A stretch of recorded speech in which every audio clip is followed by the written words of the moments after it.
Halo semuanya, kami dari kelompok 7. Kali ini kami akan menjelaskan bab 9, yaitu materi proposisi. Selamat menonton. Yang pertama itu ada definisi dari proposisi. Proposisi itu apa sih? Proposisi itu adalah pernyataan mengenai hal-hal yang dapat dinilai benar atau salah. Proposisi adalah istilah yang dipergunakan dalam analisis logika. Proposisi terdiri atas rangkaian term-term yang berfungsi sebagai subjek atau predikat, sedangkan term merupakan ekspresi verbal dari pengertian. Kemudian ada juga unsur proposisi. Proposisi ini terdiri atas 4 unsur, yang dimana 4 unsur tersebut adalah term sebagai subjek, term sebagai predikat, kopula, dan kuantor. Nah, sekarang ada pengertian dari unsur proposisi. Unsur proposisi kan tadi ada 4. Yang pertama itu ada term subjek, yang merupakan hal tentang pengakuan atau pengingkaran ditujukan. Term subjek ini adalah dalam sebuah proposisi disebut subjek logis. Lalu kemudian ada term predikat. Term predikat ini adalah isi pengakuan atau pengingkaran itu sendiri. Jadi term predikat ini adalah apa yang diakui atau apa yang diingkari. Terus yang ketiga ada kopula. Kopula ini adalah penghubung antara term subjek dan term predikat sekaligus memberi bentuk pada hubungan yang terjadi. Nah, bentuknya itu yaitu misalnya pengakuan atau pengingkaran.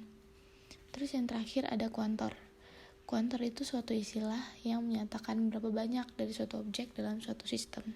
Nah, sekarang kita masuk ke klasifikasi proposisi kategoris. Yang pertama itu ada kuantitas proposisi. Kuantitas sebuah proposisi kategoris ditentukan oleh luas term subjeknya, karena luas suatu pengertian dapat berupa singular, partikular, dan universal. Lalu apa itu singular, partikular, dan universal? Yang pertama itu proposisi singular. Proposisi singular itu luas termnya, subjeknya itu singular. Terus pengertian dari term subjek itu menunjukkan hanya pada satu hal, benda atau individu tertentu. Kemudian yang kedua ada proposisi partikular. Proposisi partikular ini luas term subjeknya itu partikular, maksudnya pengertian term subjek itu tidak menunjuk pada keseluruhan luasnya, melainkan hanya sebagian atau paling kurang satu, namun yang satu itu tidak tentu yang mana. Dan yang terakhir itu ada proposisi universal. Luas term subjeknya itu universal. Pengertian term subjek itu meliputi semua hal, benda, atau individu yang terdapat di dalamnya tanpa terkecuali. Selanjutnya itu ada kualitas proposisi. Ciri khas sebuah proposisi kategoris adalah bahwa di dalamnya selalu terkandung unsur pengakuan atau pengingkaran. Dan karena itu, halnya tentang proposisi kategoris dapat dikatakan benar atau salah. Ada proposisi afirmatif, yang merupakan apabila yang menjadi term predikat diakui tentang apa yang menjadi term subjek. Terus ada proposisi negatif, yang apabila yang menjadi term predikat diingkari tentang apa yang menjadi term subjek. Terus yang ketiga itu ada kuantitas dan kualitas proposisi. Jadi ada 6 pengklasifikasian proposisi kategoris. Yang pertama itu ada proposisi universal afirmatif. Yang kedua ada proposisi partikular afirmatif. Yang ketiga ada proposisi singular afirmatif. Yang keempat ada proposisi universal negatif. Yang kelima ada proposisi partikular negatif. Dan yang terakhir ada proposisi singular negatif. Jika ditarik suatu garis perbandingan antara proposisi singular di satu pihak dengan proposisi universal dan proposisi partikular di lain pihak, maka akan ternyata bahwa dalam arti tertentu sifat proposisi singular lebih mempunyai kesamaan dengan proposisi universal ketimbang dengan proposisi partikular. Maka dari itu, para ahli logika tidak membedakan lambang yang digunakan baik untuk proposisi universal afirmatif dan proposisi singular afirmatif, maupun untuk proposisi universal negatif dan proposisi singular negatif. Dengan demikian, di kalangan para ahli logika digunakan hanya 4 lambang saja. Proposisi untuk mewakili ke-6 macam proposisi di atas. Lambang-lambang yang dimaksud itu ialah A, E, I, dan O. Bisa dilihat di tabel itu bagaimana bentuknya. Proposisi A itu adalah proposisi universal atau singular afirmatif, proposisi E adalah proposisi universal atau singular negatif, proposisi I adalah proposisi partikular afirmatif, dan yang terakhir, proposisi O merupakan proposisi partikular negatif. Yang terakhir itu ada luas term predikat. Tadi kan sebelumnya sudah dijelaskan bahwa luas term subjek itu menentukan kuantitas suatu proposisi. Nah, maka term predikat ini luasnya ditentukan oleh kualitas suatu proposisi yang tadi ditentukan oleh luas term subjek. Nah, ada dua nih. Yang pertama itu kan luas term predikat dalam proposisi afirmatif. Hukum pokok berbunyi, dalam proposisi afirmatif, luas term predikat selalu partikular. Pengecualian terhadap hukum ini hanya berlaku bagi proposisi A yang memiliki corak tertentu. Pertama, hukum ini tidak berlaku pada proposisi A yang term subjek dan term predikatnya sama-sama mempunyai luas universal. Corak proposisi semacam ini hanya terdapat dalam definisi. Sebagaimana sudah dijelaskan, salah satu hukum definisi mengatakan, definens dan definendum harus dapat dibolak-balik. Untuk itu, luas dari kedua bagian itu harus sama besarnya, yaitu sama-sama universal. Kedua hukum ini juga tidak berlaku pada proposisi A yang term subjek dan term predikatnya sama-sama mempunyai luas singular. Seperti diketahui, term singular adalah term yang pengertiannya menunjuk pada suatu hal atau satu individu tertentu. Terus yang kedua ada luas term predikat dalam proposisi negatif. Hukum pokok berbunyi, dalam proposisi negatif, luas term predikat selalu universal. Berarti satu-satunya pengecualian terhadap hukum ini terdapat pada proposisi E yang luas term subjek beserta predikatnya sama-sama singular. Penyimpulan deduktif dan silogisme. Apa itu penyimpulan deduktif dan silogisme? Deduksi adalah proses pemikiran yang dengan berpijak pada pengetahuan yang lebih umum dan yang membuahkan kesimpulan yang lebih khusus. Dalam penyimpulan atau penalaran deduktif itu, meskipun kesimpulan yang diturunkan merupakan sesuatu yang baru, namun pada hakikatnya kesimpulan tersebut sudah tersirat dalam premis-premisnya. Dari segi cara menurunkan kesimpulan, penyimpulan atau penalaran itu dapat dibedakan atas dua macam, yaitu penyimpulan langsung dan penyimpulan tidak langsung. Penyimpulan langsung adalah penalaran yang hanya bertolak dari sebuah premis dan atas dasar itu langsung menurunkan kesimpulan. Sebaliknya, sebuah penalaran disebut penyimpulan tidak langsung jika proses penalaran itu bergerak dari proposisi pertama atau premis mayor dan dengan melalui proposisi kedua atau premis minor menghasilkan kesimpulan. Penalaran tidak langsung inilah yang nantinya terwujud dalam suatu bentuk struktur logis yang disebut silogisme. Penalaran langsung. Salah satu prosedur yang lazim digunakan dalam mempraktekkan penalaran langsung adalah melakukan konversi. Konversi adalah pengungkapan kembali makna yang terkandung dalam sebuah proposisi dengan cara menukarkan tempat term subjek dengan term predikatnya tanpa mengubah kualitas proposisi tersebut. Agar kesimpulan dari sebuah penalaran langsung melalui proses konversi dapat mempunyai makna yang sama atau ekuivalen dengan premisnya, maka perlu diperhatikan hukum pokoknya yang berbunyi, luas term predikat pada proposisi asal atau premis harus sama besar dengan luas term tersebut pada proposisi baru atau kesimpulan. Ini hanya bisa dilakukan untuk proposisi E dan proposisi I. Hal ini disebabkan baik proposisi E maupun proposisi I masing-masing memiliki term subjek dan term predikat dengan luas yang sama besar. Pada proposisi E, term subjek dan term predikat sama-sama mempunyai luas universal. Contohnya, premisnya semua beca bukan mobil. Kesimpulannya, semua mobil bukan beca. Dengan demikian, proposisi E jika dikonversi tetap menjadi proposisi E. Term subjek dan term predikat pada proposisi I keduanya mempunyai luas partikular. Contohnya, premisnya beberapa mahasiswa adalah penyanyi. Kesimpulannya, beberapa penyanyi adalah mahasiswa. Premis dan kesimpulan dalam penalaran langsung itu pun ekuivalen atau semakna.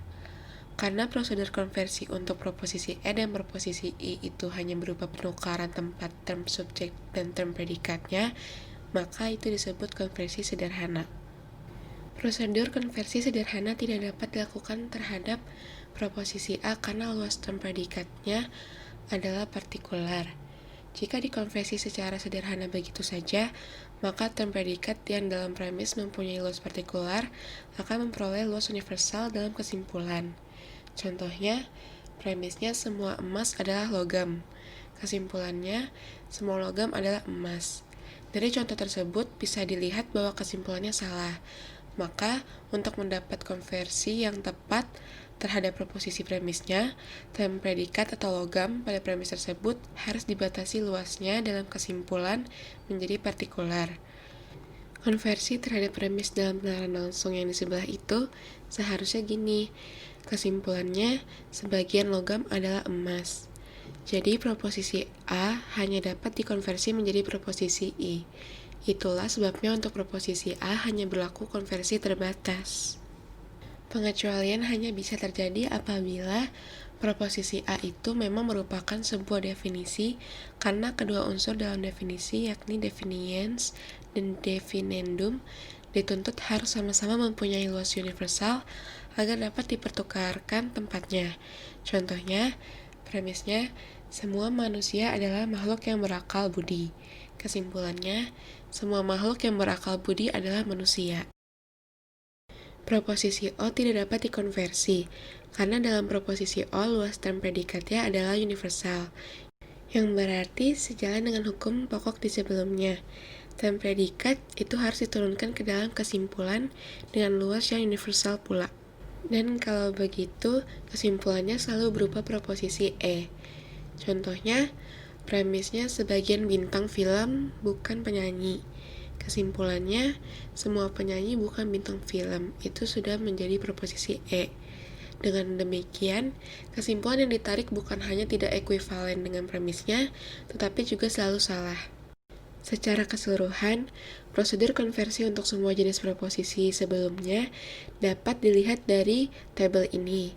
Jenis proposisi E, proposisi asalnya, semua beca bukan mobil, setelah dikonversi menjadi semua mobil bukan beca atau konversi sederhana. Proposisi I, awalnya beberapa mahasiswa adalah penyanyi, setelah dikonversi menjadi beberapa penyanyi adalah mahasiswa atau konversi sederhana. Proposisi A, awalnya semua emas adalah logam, setelah dikonversi menjadi sebagian logam adalah emas atau konversi terbatas. Proposisi O, awalnya sebagian bintang film bukan penyanyi, setelah dikonversi tidak ada konversinya. Penalaran tidak langsung. Penalaran tidak langsung diwujudkan dalam satu bentuk logis yang disebut silogisme. Karena menurut sifat pengakuan dan pengingkaran term predikat tentang term subjek, kita mengenal dua macam proposisi, yaitu proposisi kategoris dan proposisi hipotetis. Maka dalam pembicaraan tentang silogisme, kita juga mengenal silogisme kategoris dan silogisme hipotetis. Silogisme kategoris standar, suatu bentuk logis argumen deduktif yang terdiri atas dua premis dan satu kesimpulan, yang semuanya merupakan proposisi-proposisi kategoris. Suatu silogisme kategoris hanya dapat disebut standar jika semua proposisi yang terkandung di dalamnya atau premis-premis dan kesimpulan merupakan proposisi-proposisi kategoris standar. Silogisme kategoris standar yang berupa proposisi kategoris standar itu mengandung 2 dari 3 term silogisme, yakni term subjek atau S dan term predikat atau P. Term predikat dari kesimpulan disebut term mayor silogisme, sedangkan term subjek dari kesimpulan disebut term minor silogisme. Contohnya, semua pahlawan adalah orang dewasa. Beberapa prajurit adalah pahlawan. Jadi beberapa prajurit adalah orang berjasa. Term prajurit adalah term minor, dan term orang berjasa adalah term mayor. Term ketiga dari silogisme tidak terdapat dalam kesimpulan, tetapi yang hanya termuat dalam kedua premis disebut term menengah atau dilambangkan dengan M yang merupakan singkatan dari terminus medius. Dalam contoh tersebut, term pahlawan adalah term menengah. Dalam silogisme itu, premis mayor adalah semua pahlawan adalah orang berjasa, sedangkan premis minor adalah beberapa prajurit adalah pahlawan. Dalam silogisme standar, Premis mayor selalu ditempatkan sebagai proposisi pertama pada baris pertama, sedangkan premis minor selalu ditempatkan sebagai proposisi kedua pada baris kedua. Premis mayor dan premis minor ini berfungsi sebagai pangkal tolak seluruh penalaran. Kesimpulan penalaran diturunkan dengan memperhatikan hubungan antara premis mayor dan premis minor tersebut. Dalam contoh di atas, antara term menengah atau M dengan term predikat atau P dalam premis mayor dan antara term subjek atau S dengan term menengah atau M dalam premis minor. Yang berarti, jika memang ternyata bahwa M sama dengan P, sedangkan S sama dengan M, maka S juga harusnya sama dengan P. Penalaran yang menggunakan term menengah atau M untuk menarik kesimpulan dalam sistem Aristoteles disebut penalaran tidak langsung. Masalah kesahihan atau ketidaksahihan silogisme kategoris tergantung semata-mata pada bentuk atau formanya, dan sama sekali tidak tergantung pada isi atau materinya. Pembicaraan tentang isi suatu silogisme kategoris adalah pembicaraan tentang benar tidaknya proposisi-proposisi atau premis-premis dan kesimpulannya.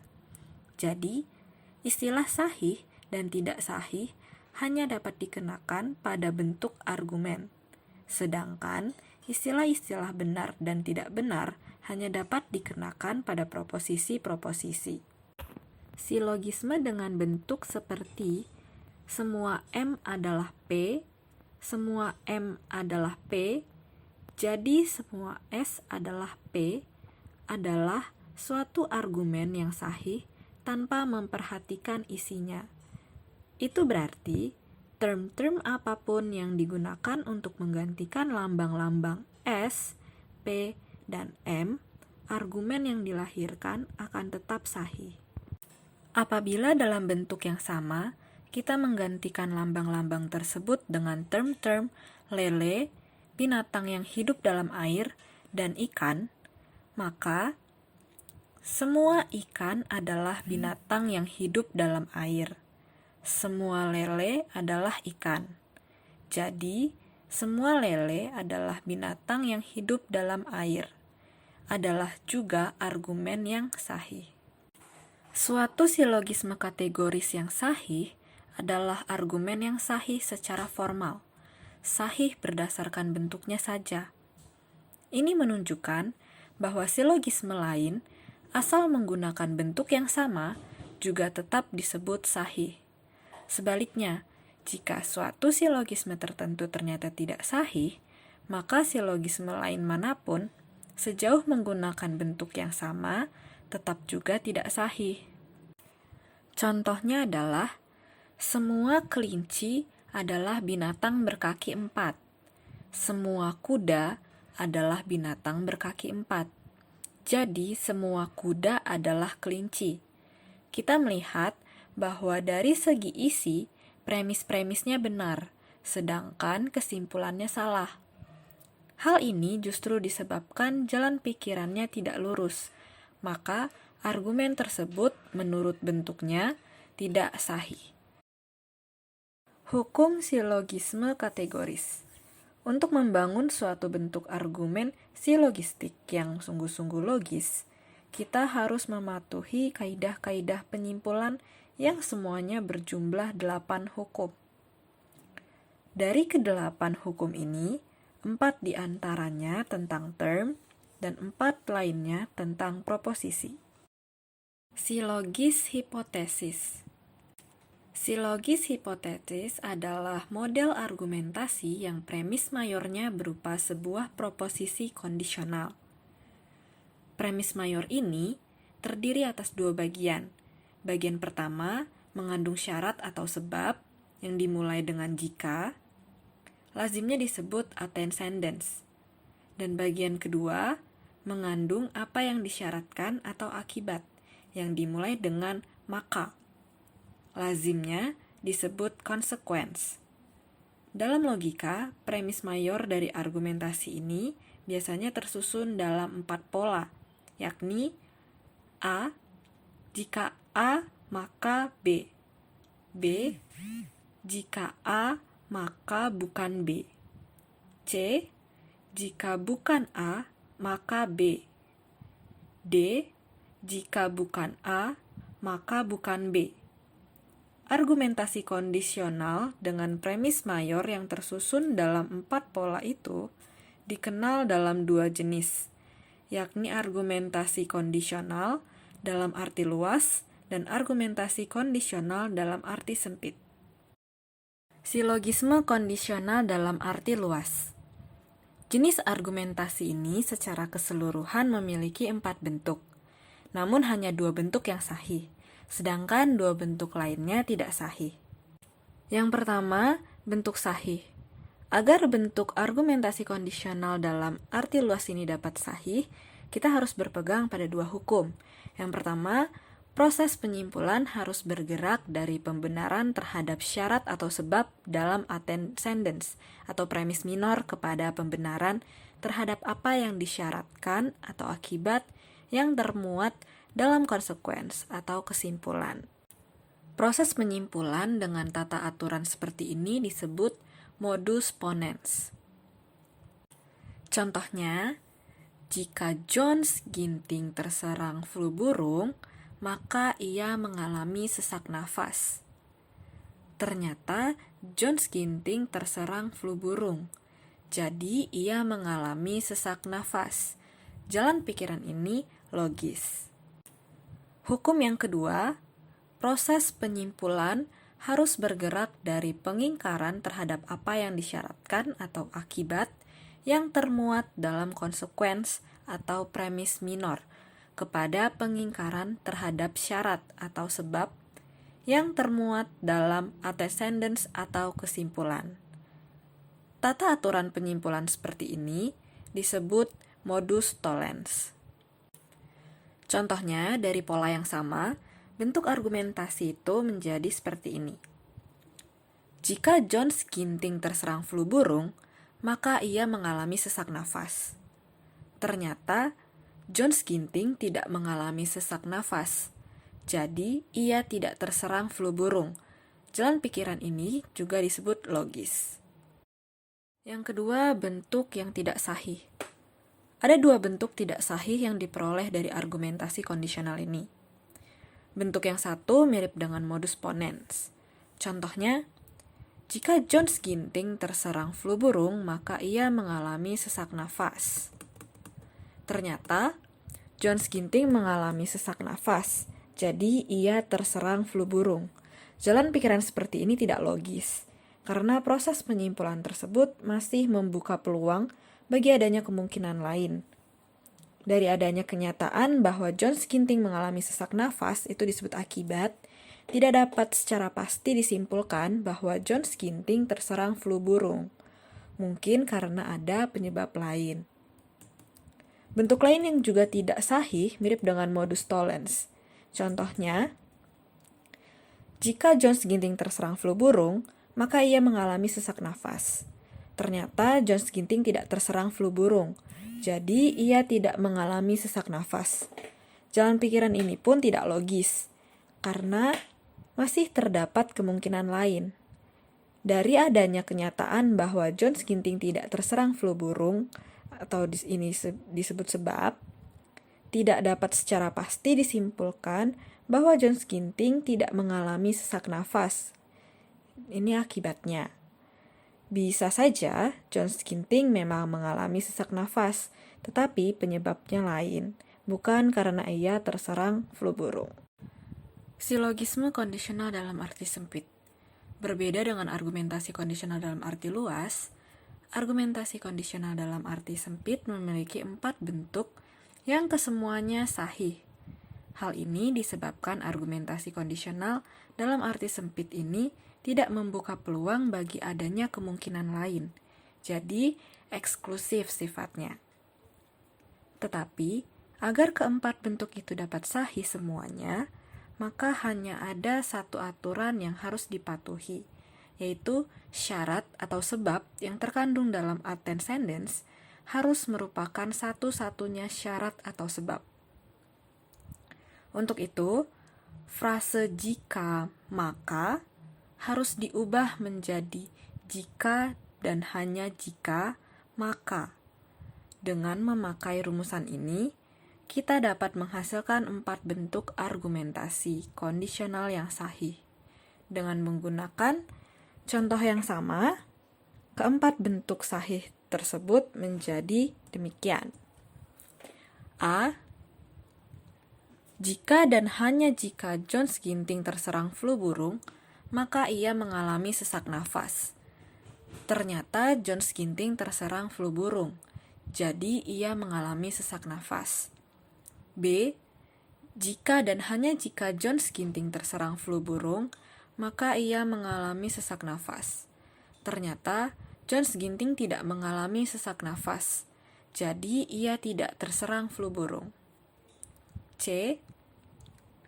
Jika dan hanya jika Jones Ginting terserang flu burung, maka ia mengalami sesak nafas. Ternyata Jones Ginting mengalami sesak nafas, jadi ia terserang flu burung. D. Jika dan hanya jika Jones Ginting terserang flu burung, maka ia mengalami sesak nafas. Ternyata Jones Ginting tidak terserang flu burung, jadi ia tidak mengalami sesak nafas.